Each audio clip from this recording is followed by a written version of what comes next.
I met Dr. Drew, and then I was also inspired by his philosophy, his practices.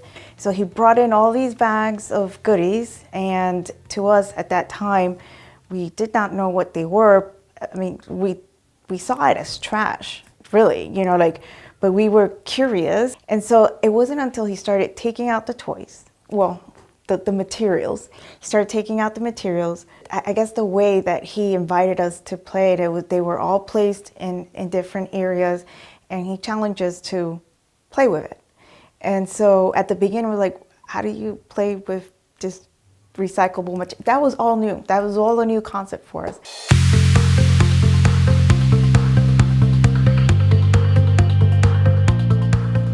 So slowly, we began to play with materials, and then they became treasure, what's called, we call them treasures now.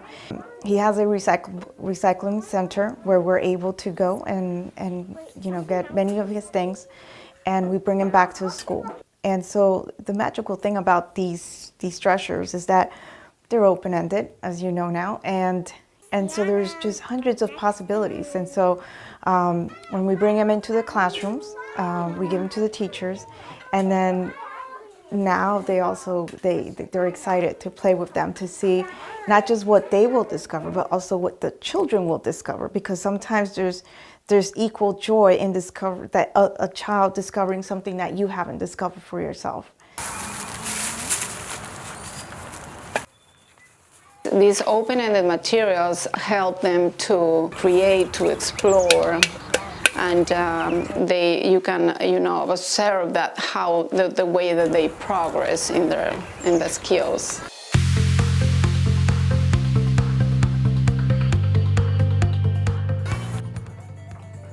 We have recyclable materials in all our classrooms. We have open-ended natural materials.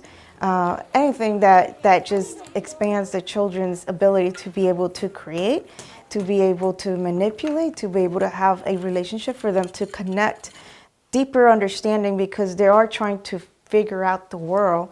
And so that's the medium that we use in order for them to be able to answer all these questions that they have. Oh, and teacher, here's something funny about that right here. And then I used to work with traditional education, and it's the traditional. This one is for letters, this one is for numbers, this one is for shapes, that's it. But if you have open-ended materials, I can see how my creativity and my imagination is every day improving, because I need to think more.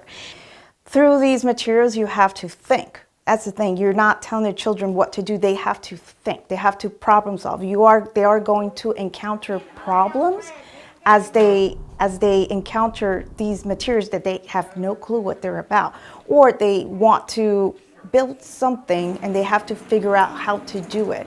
You will see frustration, and you will see those processes, those scientific processes that scientists used in order for them to problem solve, to think, to hypothesize, in order for them to come up with a solution or to invent something that they need.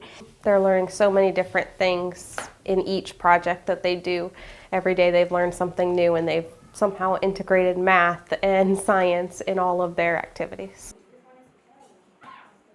Because if you go to my room at any time, you can see quiet, everybody is involved doing something.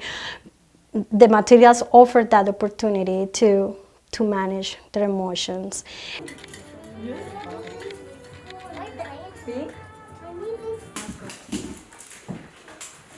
But it all started with an interest, and I think that an interest can become a passion, and a passion doesn't end on Friday. You have to continue that interest, and through that interest, because they're passionate about it, they are going to learn STEM skills.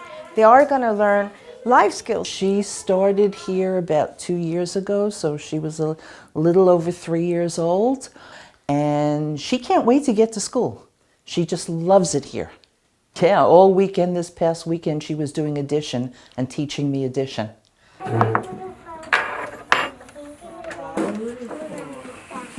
How many flowers do you want? I think that's been the like one of the eye openers for us to be able to give children the respect and the time that they need in order for them to process everything that goes through their mind when they're playing with these materials. I wish everybody could send their child to a school like this. It's just amazing. So for those companies that are already doing it, thank you, because we are already benefiting from their generosity, and we want them to know that the items that they discard, they're not garbage. They are really treasure for us, because it's not just for them to play. They also create art. They also create pieces that are helping them develop their understanding of the world around them. But it's used in every single category. So we follow standards because we're in the state of Florida. We use them in math, for literacy, for science. And so they are of high value for our educational industry. If we had more businesses that would be able to donate, then we have more schools that would be involved in this type of education, and where it's open-ended. The child has unlimited potential, unlimited possibilities, unlimited imaginations, that they can decide what to do with that materials. Because if you see what 1- and 2-year-olds are capable of, then you can imagine what a child at the year 4, when they're 4 or 5, can do. And so if a child at this age can do that, imagine what older children can do. They need many experiences with the same medium, or with recyclable materials, open-ended materials, to work in a way that's going to expand their experience, expand their imagination, expand their creativity. The more you do it, the better you get.